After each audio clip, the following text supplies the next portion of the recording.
And please come see me or any other family physician if you want more information about that.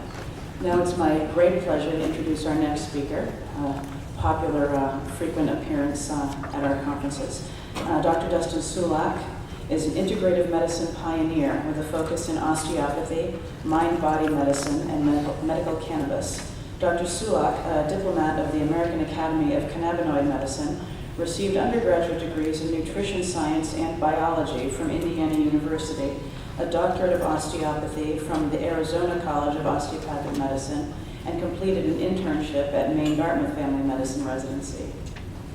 Mentored by Andrew Weil, MD, during his training, Dr. Sulak has incorporated Reiki, homeopathy, hypnotherapy, Chinese medicine, and other healing arts into his osteopathic practice. He began teaching physician wellness while in medical school for the American Medical Student Association and has continued to study and develop this essential but often overlooked component of healthcare. Please welcome Dr. Sulak.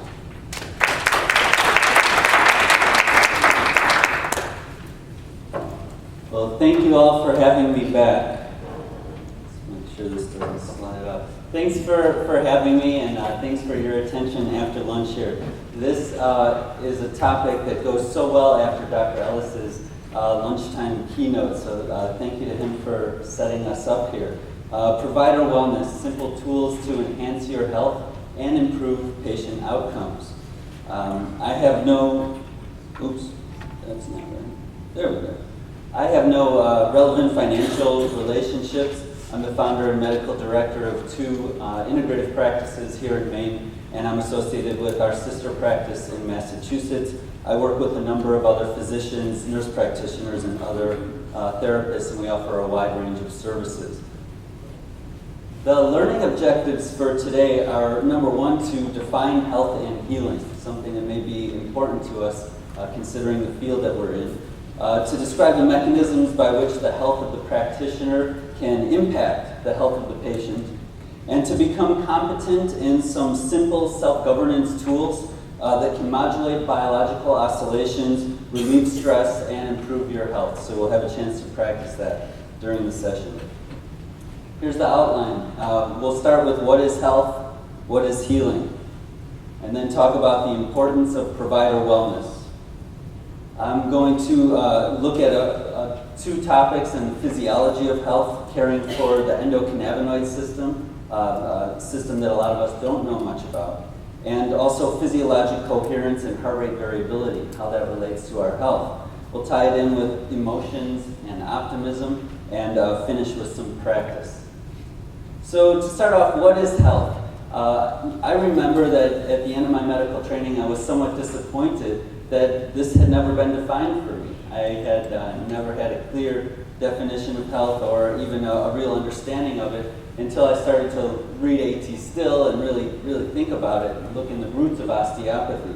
But I think that even if we find the words to define health, it's so much more than a definition. It's a sensation, it's a state of being, a perceptual experience.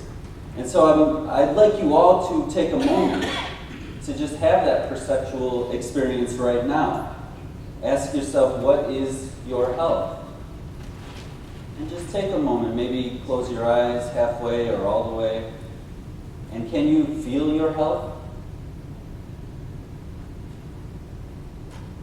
Can you observe it?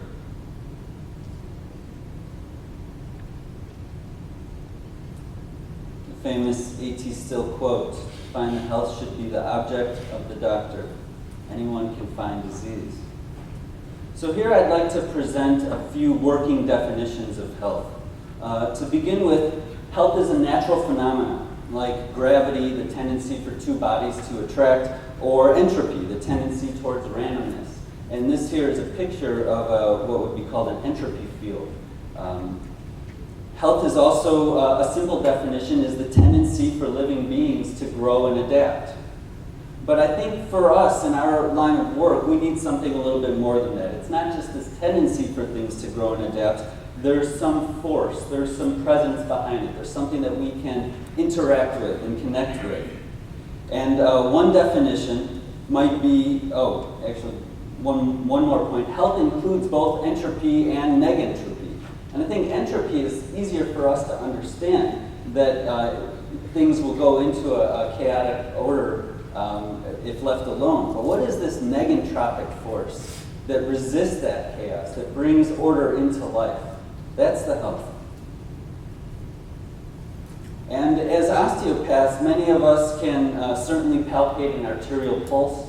We might be able to palpate thoracic respiration fairly easily. Some of us can or have had the experience of palpating cranial respiration, maybe at a rate of 1 cycle every 15 seconds, maybe at a rate of 2 to 3 cycles per minute. Some of us have felt biological oscillations during treatments that are 1 to 2 minutes per cycle, or even longer. Well, imagine a cycle that has the period of someone's lifetime. We're never going to be able to palpate the turnaround in that cycle, the end point. But we can still palpate the force that's driving that, and that force is the health. Health includes both periods of wellness and illness. And this can be really hard for some people in our field to understand. So for example, if I get a cold, I have a fever, my nose is running, I'm feeling fatigued and kind of lousy, and maybe my first thought would be, wow, I'm healthy. Because of course, all of those symptoms are actually the expression of my healing system working to make my internal environment inhospitable to the microbes that are invading it, to keep me in bed so that I don't waste my energy and I can stay home and heal, to produce extra mucus, to prevent other infections from finding their way in. So that illness is certainly part of the health. And then as I heal from that illness, I become more adaptive, more fit in my environment, because now I have antibodies that will protect me from future invasions. And maybe I've learned something emotionally or spiritually from that illness. So as this cycle turns through periods of illness and wellness, we actually become more fit in our environment. This is how health works. And it's manifest through this thing that's called healing. Another term that was just barely described to me in medical school. So this is information that we've had to dig out ourselves. There's different types of healing, different ways of looking at it. One is homeostasis, the tendency of a biological system to regulate its internal conditions, to maintain function despite all the fluctuations in the external environment. This is happening at the cellular level, it's happening at other levels as well. I think most of us are comfortable with this term. There's also tissue remodeling, which is always happening, just a normal part of cellular and tissue life. This was actually the only definition I got of healing in medical school. It was when we were talking about how surgical wounds close. That was healing. And then the last one is the emergence of new patterns that allow freedom in function and fitness in one's environment. And I think that this last point is what we're talking about. When we see a patient that experiences healing, there's a change that happens. There's a repatterning of their thoughts, of their behavior, of their physiology, of their spirit, of their entire being. And that repatterning is the healing. So how does that happen? How does a new pattern emerge? Well, one of the scientific disciplines that looks at the natural world but hasn't been very much applied to medicine is called systems theory. And systems theory believes that complex systems, you can't predict a definite cause and effect, but instead we have to look at trends and understand how these complex systems work, like galaxies or neural networks. So in the basic precepts of systems theory, a system that's in perfect equilibrium doesn't have the internal dynamics required to respond to its environment. It becomes so perfectly stable that when the environment changes, it lacks that capacity to change with it, and that system will die. On the other end of the spectrum, a system in chaos ceases to function as a system. But the reciprocal relationship between equilibrium and disequilibrium promotes the emergence of new patterns. And that's really what I was talking about, this cycle of health, of illness and wellness, the cycle of health turns. That's where new patterns can come from. Disequilibrium and equilibrium doing their dance with each other. And we see this dance all over the physiology, the cell cycle, the biological oscillations. This is what I'm going to talk about today. But first, let's talk about the importance of provider wellness. So physicians, smoke less, exercise more, and eat healthier than our patients. But our per capita rates of heart disease, depression, and stroke are higher than any other working group. Why is that? Well, here's one answer. Here's another answer. But I think that I think there's a lot of answers. So medical training is the place to start. And I'm so glad to hear about self-awareness and integrative self-care coming into the medical schools. It's so desperately needed there. But for most of us during our training, this is what we learned. First of all, fear of failure. Remember the other half of the people that were in your freshman class in medical school that didn't graduate? That, we had to survive, and it was scary. Perfectionism, which later in the career can turn into obsession. The long hours of medical training promote social isolation. We know that socialization is good for reducing stress and keeping us positive and happy. The exhaustion, the disruption of our biological rhythms, these are patterns that we learn during our training that often stick with us throughout our careers unless we very consciously and determinedly make a change. And even then it can be challenging. That's what I'm going to help you do today. There's also emotional and physical dissociation. Emotional dissociation, well, like if that person in front of you is suffering so much and you're feeling that inside, you may have to dissociate so you can actually do your job. And that may serve some purpose in the short run, but certainly not in the long run. Also, physical dissociation. How many of you have ignored the urge to go to the bathroom because you had to finish rounding or just see that next patient? We have been trained to not listen to our bodies.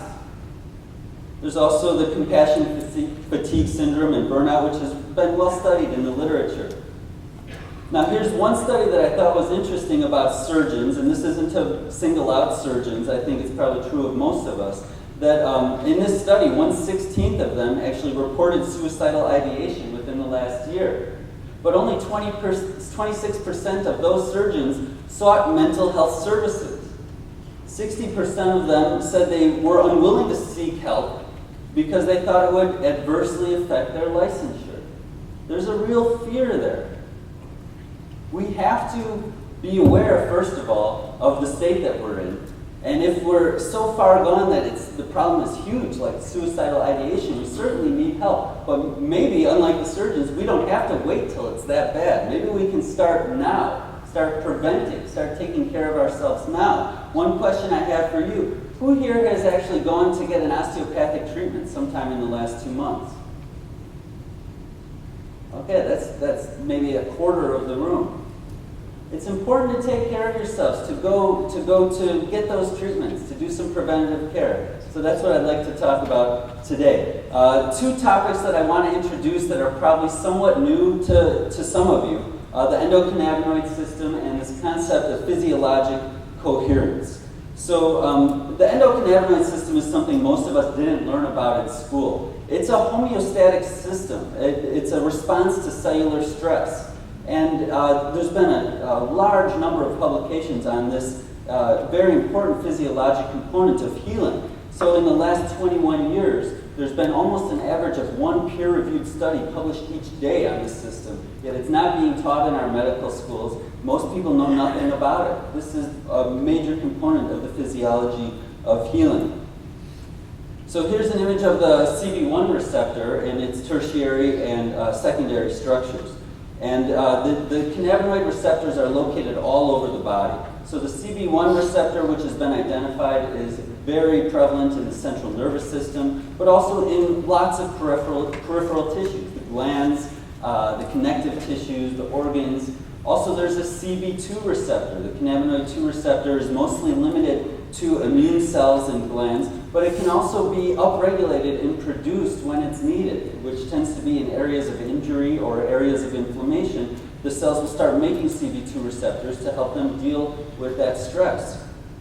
Now, the cannabinoid system is extremely old. So very simple animals have a cannabinoid receptor that's nearly identical to the human CB1 receptor. That type of conservation means this is an important thing if it survives 600 million years of evolution. So sea squirts, nematodes, very primitive animals have cannabinoid receptors, but insects don't have any, and that might explain why they lack a sense of humor. The CB1 receptor is the most common G protein receptor in the brain. So some of you are probably wondering, why did I never learn about the most common membrane receptor in the brain? This is it, the CB1. And if you look at the areas of the brain where it's located, that explains some of the effects of exogenous cannabinoids, like changes in short-term memory, cognition, mood and emotion, motor function, and nociception. Cannabinoid receptors are virtually absent in the brainstem, which makes cannabinoid therapeutics, which I'm not going to talk much about during this presentation, but it makes it relatively safe because you can't give any dose of cannabinoids that will suppress the cardiorespiratory system.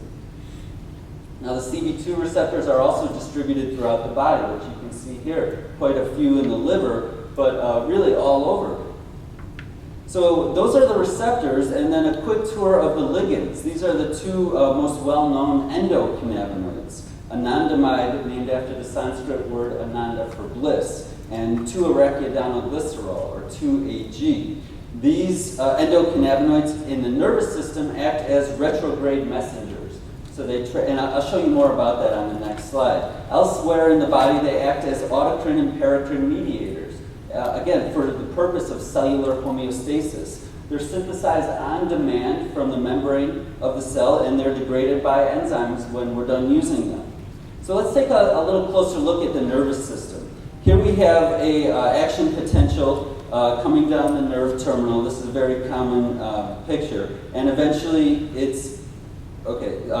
This is a glutaminergic nerve, and some of the glutamate starts to be released across the synapse. The glutamate receptors in the postsynaptic cell are upregulated. We're getting more glutamate release, and eventually the postsynaptic cell says, okay, that's enough. The way it says that is with an endocannabinoid that actually goes backwards or retrograde across the synapse from the postsynaptic cell to the presynaptic nerve terminal and stimulates the CB1 receptor, which closes the calcium channel and then shuts off the release of glutamate. This is called depolarization-induced suppression of excitation. The same thing is true if it was a GABAergic nerve. We'd have depolarization-induced suppression of inhibition. Now, the cannabinoid system in the CNS isn't just a homeostatic way of preventing excessive excitation or excessive inhibition. It also has major roles in neuroprotection during CNS injury and in neuroplasticity, which I'd like to talk about. But I think you can realize, if we look back, if we have a tool that can turn off the release of glutamate, well, in the instance of a stroke or a head trauma, those cells that are injured and damaged start releasing their glutamate. We get this excitatory toxicity that then spreads to the surrounding cells. Those cells get sick, they start releasing their contents, and it's kind of a domino effect. Cannabinoids can halt that process. So that's one of the neuroprotective roles of cannabinoids.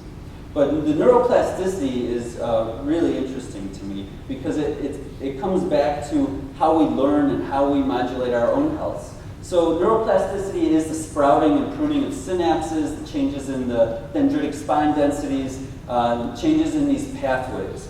And this gives rise to all types of adaptive learning, including the conscious act of gaining a new skill, the unconscious acquisition of a new emotional response, and subcortical events leading to facilitated spinal segment.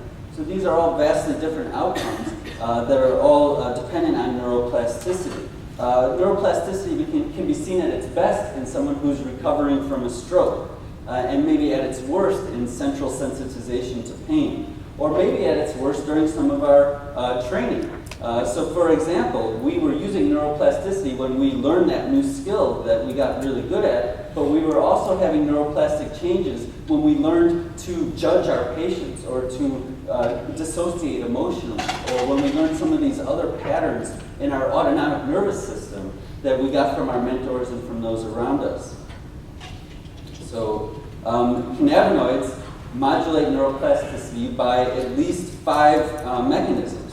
Neurogenesis, depolarization-induced suppression of excitation and inhibition, which I showed you, and then long-term potentiation and long-term depression.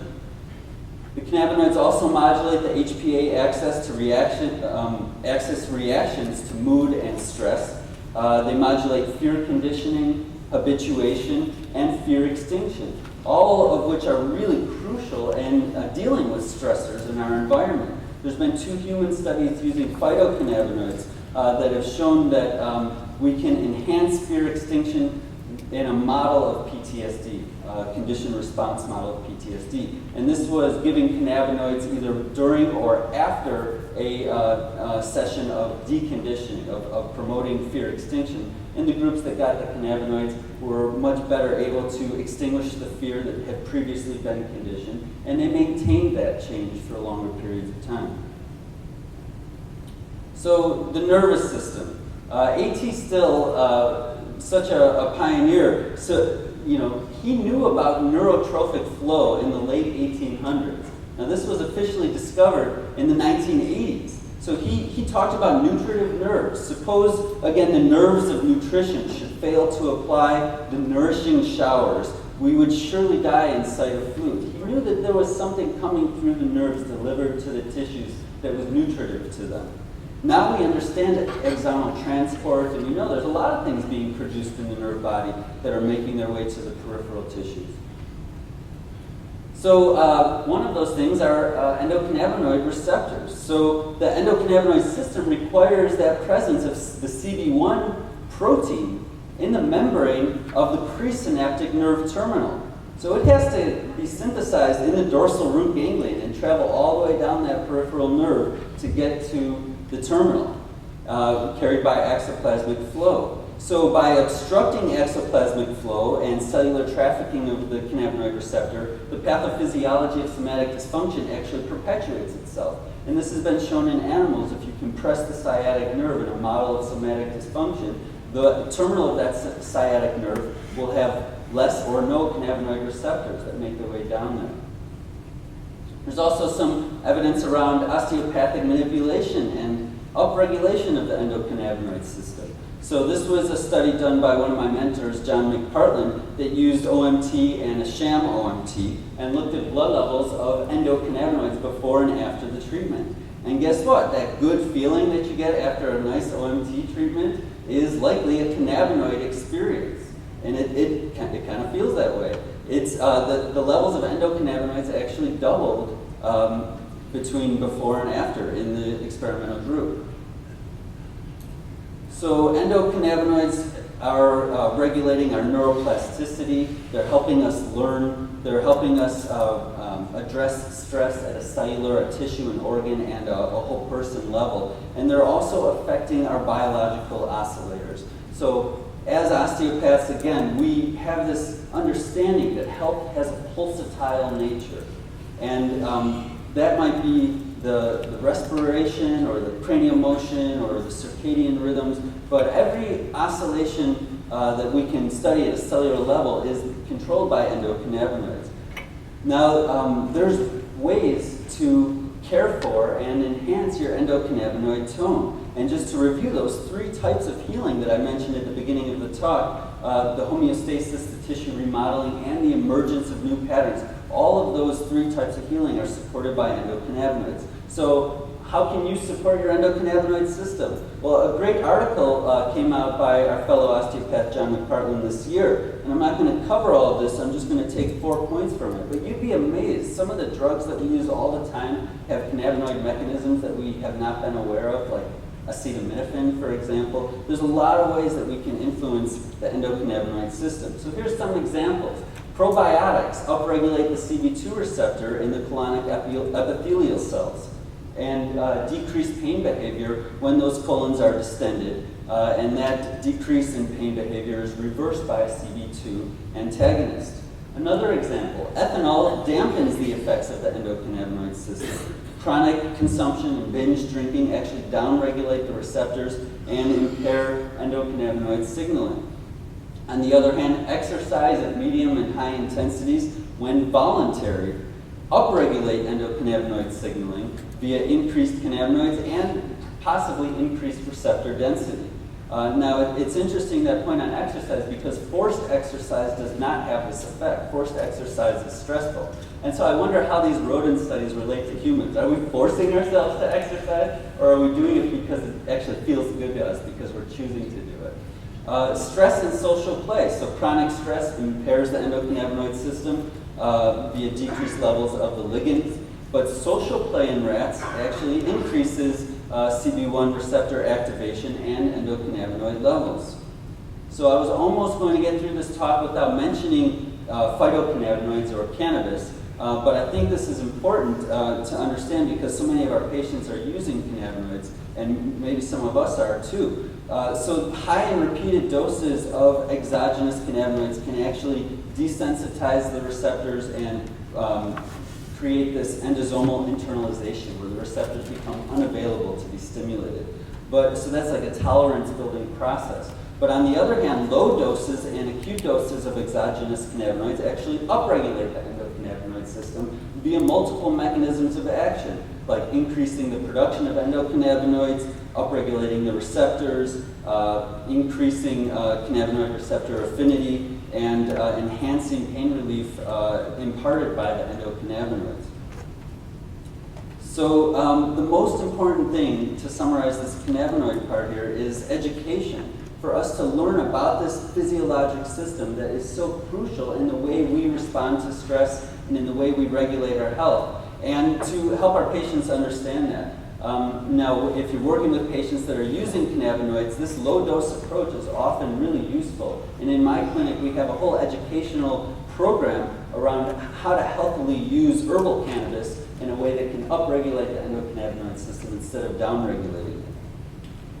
Let's move on to coherence. So we're back to systems theory. This term coherence refers to an ordered patterning within one system or the synchronization between multiple systems. When we apply that to physiology, physiologic coherence describes a number of phenomena frequently associated with more ordered and more harmonious interactions among the body's systems. That sounds familiar, right? Have any of you felt that before, that more harmonious and ordered interaction among the systems? William Sutherland said, when all the fulcrums are synchronized, there will be peace and harmony. Now, physiologic coherence has been studied a lot, actually a surprising amount. And in hospitals using biofeedback techniques, we can show that we're increasing physiologic coherence and then measure some outcomes, like reducing blood pressure, or increasing functional capacity, improving asthma, increasing wellness and well-being, increasing emotional stability, improving cognitive performance. These are really important both for us in our careers and in our patients. And one of the specific modalities that I've been exposed to and have really come to appreciate is heart rate variability and heart rate variability biofeedback. So we know that heart rate variability can predict infant mortality. That's been around since the 60s. And later in the 70s, it was shown to predict death from heart disease, and now it's shown to prevent a lot more things as well. It's a key indicator of autonomic function, and I'll explain how that works. Low heart rate variability indicates high sympathetic and parasympathetic tone. So it's almost like the two branches of the autonomics are struggling against each other for domination over the heart, and what we get is a low variability. But high heart rate variability indicates that there's low sympathetic and parasympathetic tone and that they're interacting in a nice way, and that relates to low cardiac risk. In general, heart rate variability decreases with age, and it's predictive of MI and sudden death. So this is from Circulation all the way back in 1996. In 2000, the same journal, low heart rate variability predicted CHD and all-cause mortality by quite a bit. Low heart rate variability increased the risk of CHD formation and death by 40%. This is a big deal here. It's an independent predictor of sudden death from MI, of fatal arrhythmias, of all-cause mortality, and this is true in many different demographic populations. There's just so much research on heart rate variability, you'd really be surprised if you go to dig into it. Poor heart rate variability can help stratify the risk for worsening CHF, for developing coronary artery disease and diabetes, atherosclerotic plaques, and otherwise young asymptomatic adults, worsening atherosclerosis, and elevated triglycerides.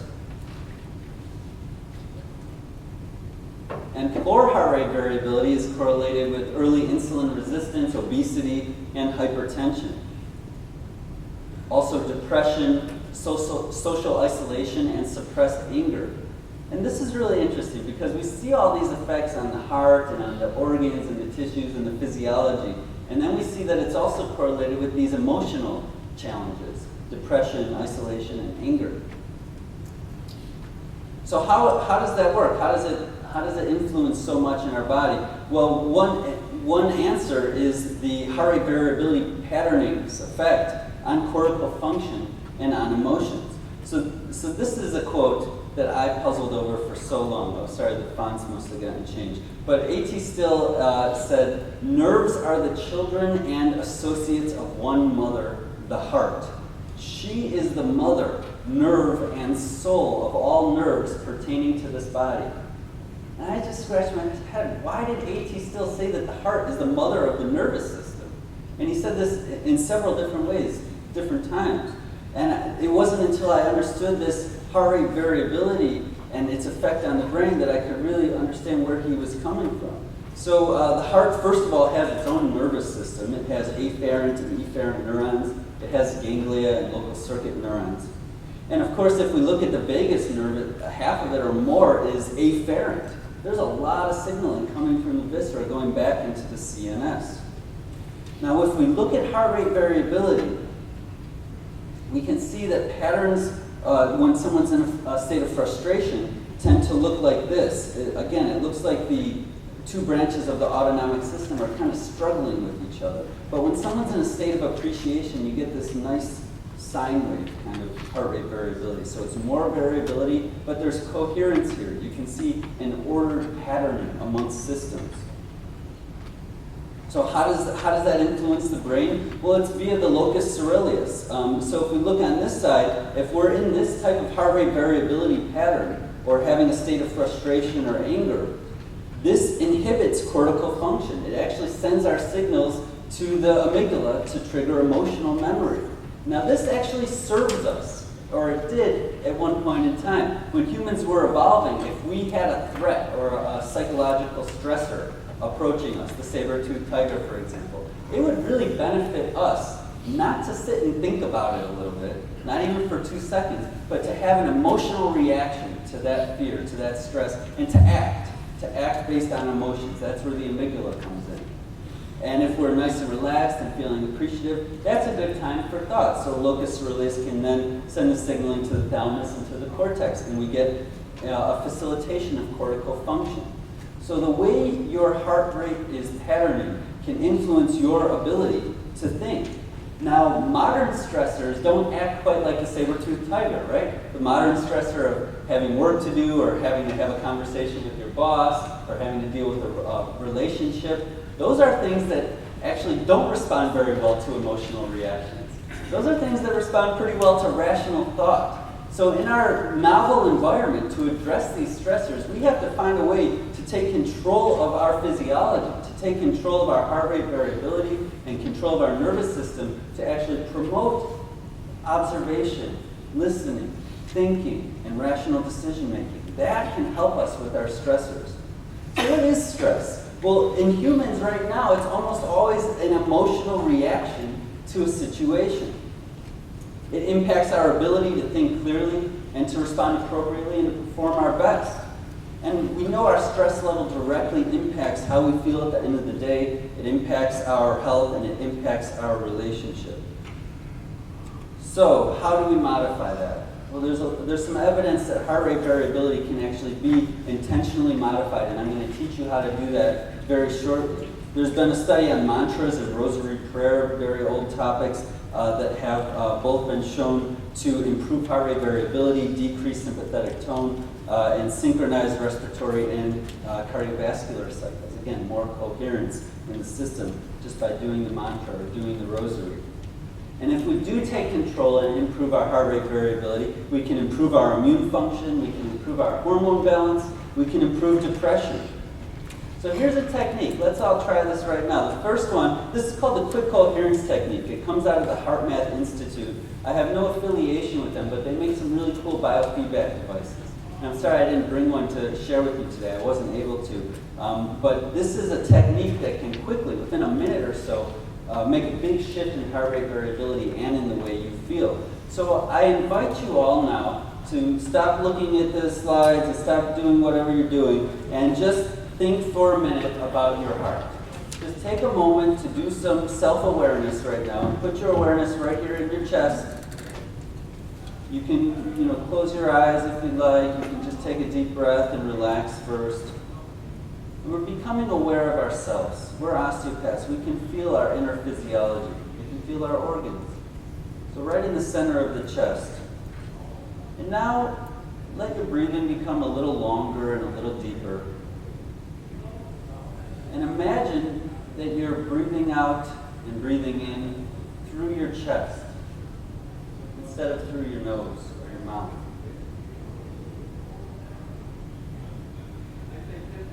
Slowly inhaling and exhaling. Imagine that going right through the center of your chest. And as you do that, think about a time when you felt really positive. A time when you had this great sense of appreciation or gratitude. And take that feeling of appreciation and put it right in the center of your chest. Now you're breathing in and out through that good feeling.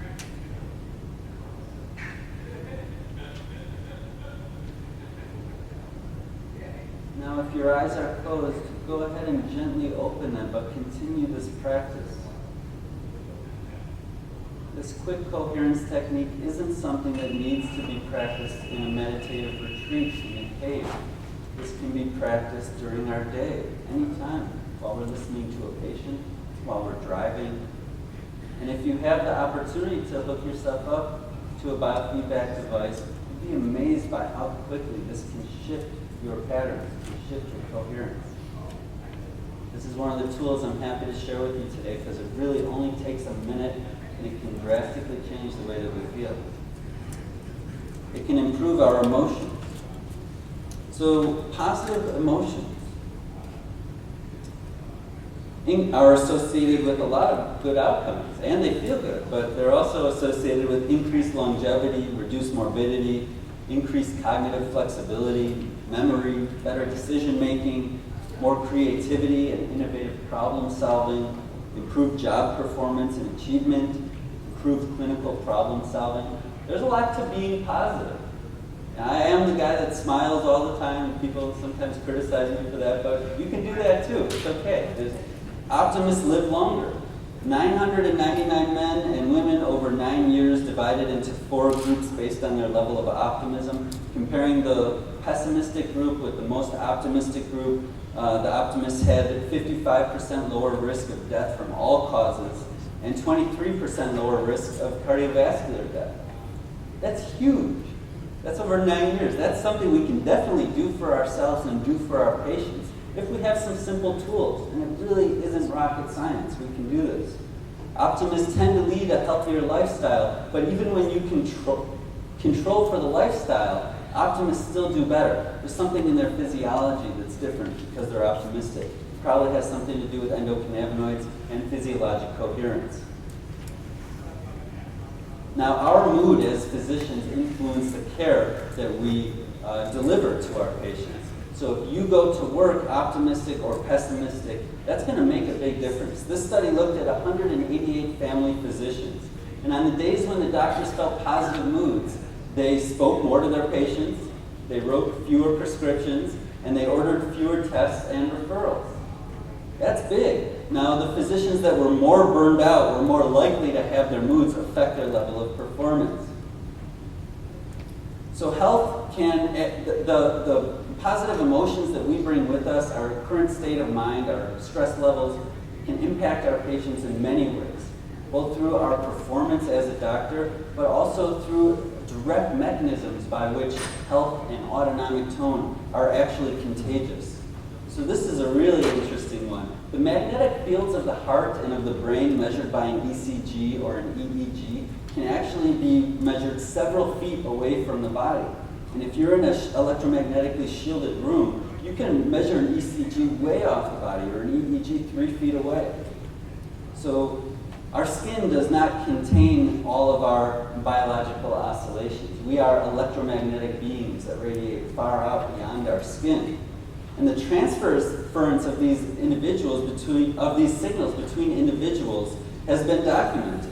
So here's an example from this study. We have two people, one's got an EEG on, the other has an ECG on. And then we ask them to start holding hands, and we see subject B's cardiac wave in the brain of subject A. Now, is that cardiac impulse going to affect the neurological function while they're holding hands? Probably. It's a strong electrical signal that can be measured actually with a higher amplitude than the brain waves themselves. So health is contagious, both through biorhythms and electromagnetic fields. Oh, the other one I wanted to mention here is yawning. Has anyone ever wondered why yawns are contagious?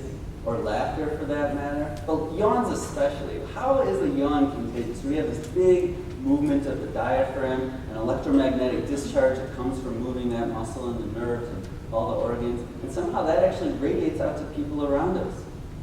Health is also contagious because of observational learning. Psychologist Albert Bandura, kind of the founder of observational learning, found this was the most powerful way of learning, watching others do something.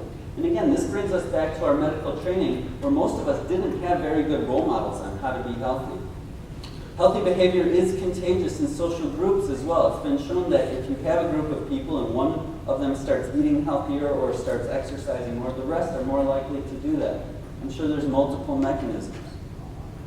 So these are things that you can do for yourself. These are things that you can do for your patients. You can consciously make the decision to make this shift into coherence, into positive emotions. It's not that hard. We just have to change where we're coming from. The first step is self-awareness. You just practice that. So all that dissociation, emotionally and physically, that we had during our training, we have to reverse it and bring our awareness inside our body and become aware and integrate mind and body. Then we have to meet that with acceptance, because often we don't like what we find there. Sometimes we've been ignoring things for a long time. So we meet that with non-judgment, with acceptance. And truly, it's not that we all have to be perfectly fit and balanced as physicians. We don't. But what's important is that we're taking that journey. What's important is that we're accepting who we are right now. That's being whole, accepting who you are right now. And if you do that for yourselves, and if you do that for your patients, you're going to have a better experience and likely better outcomes. If you do that, then you have the ability to make the choice. Then you can choose health. You can choose to see the health, to find the health, as A.T. Still encouraged us. And so often as physicians, it's not what we do. It's just our presence that allows healing. It is no use walking anywhere to preach unless our walking is preaching. Be the model of health for your patients. I'd like to share with you one other brief practice called the Chung breath. I learned it from an MD that was trained in Korea, in Cincinnati. This is one of the most simple but powerful breathing exercises I've come across, and it can work very quickly. You can do it anywhere, anytime. There's only 3 steps. First is to forcefully and completely exhale through pursed lips. This creates a back pressure. It inflates the alveoli. We have more surface area for gas exchange in the lungs and oxygenation. At the end of this forced exhalation, close your mouth, relax, and let the inhalation just to happen on its own. Don't influence it at all. Just close your mouth and relax. It'll do what it needs to do. Then you take a pause, and then you repeat. So I'd like to invite us all to try this right now. You can do it with your eyes open or with your eyes closed. I think you'll be amazed by how differently you feel 2 minutes from now as we go through this practice. So it looks like this. Just purse your lips and start blowing out. You don't have to count. You don't have to try to extend it. Just blow out all the way. And when you get to the end of that exhalation, close your mouth and relax. Let your inhalation just do its own thing.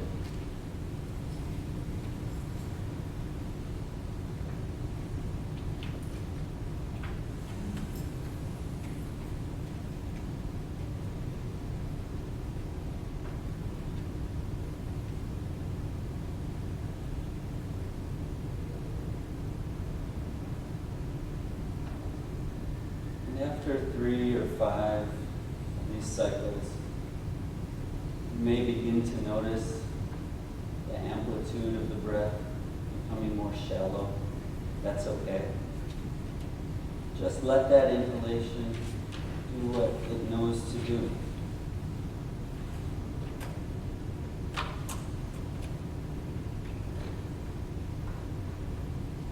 You may feel an autonomic response of relaxation or excitation. Just continue the breath. Stick with us for another minute here.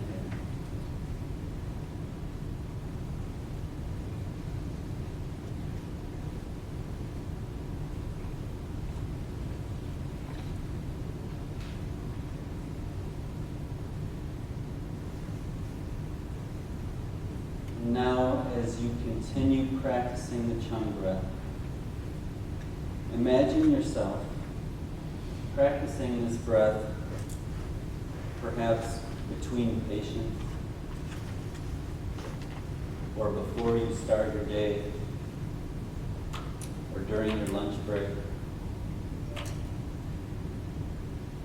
Perhaps you can even imagine or even feel yourself becoming calm, centered,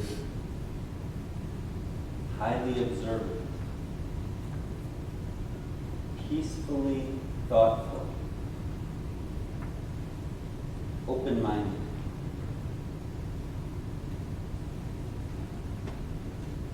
From deep within that calm, you are aware of yourself,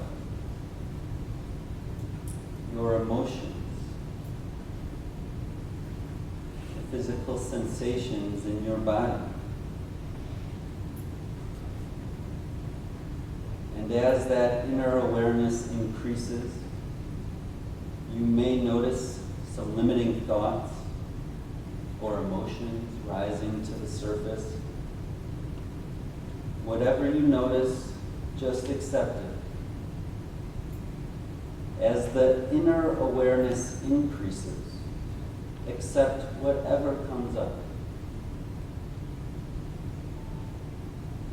And you can just let go of any judgment, any guilt, any resentment or frustration.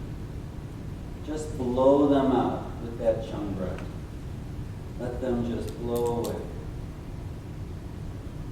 You can move beyond any fear of failure.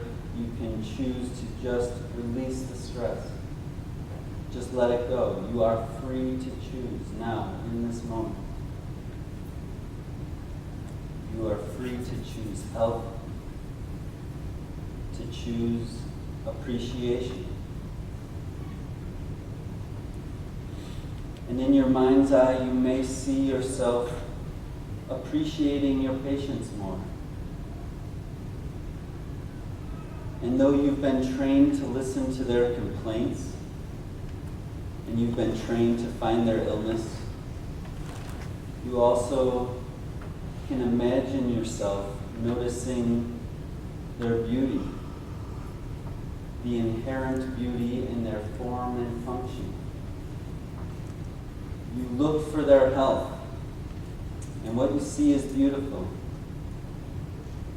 You find yourself looking past all of that dysfunction, all the suffering, and you interface with the health.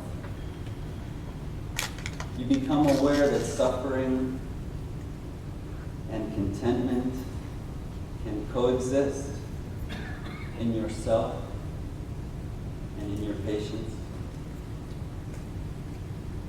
Your work becomes much more meaningful and satisfying to you when you interface with the health.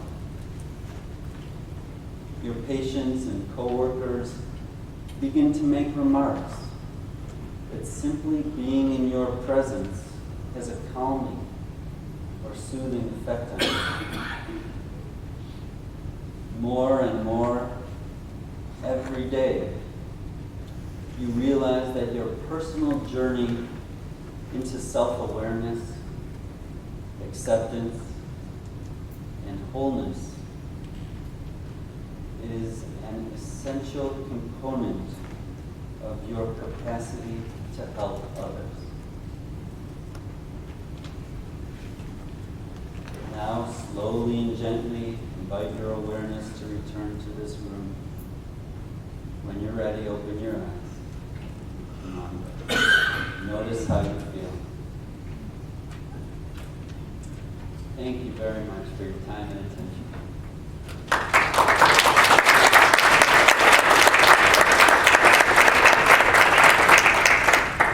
Now we have just a few minutes, and I would like to open this up not just for questions, but for comments, for people that have had experiences that they want to share around healing from the training of their medical training, or people that have techniques that they would like to direct us to or share. Does anyone have anything they want to share on this topic?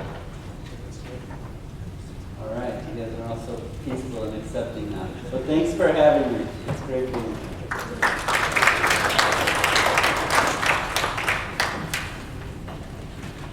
Quick announcement. This morning, a Toyota RAV4, Maine license plate 2911L, was dropped off in the valet area. Someone jumped out and said, "I'm late for my meeting," and never came back, so there it still is. If you could move it, that would be awesome, because it's screwing up the whole valet parking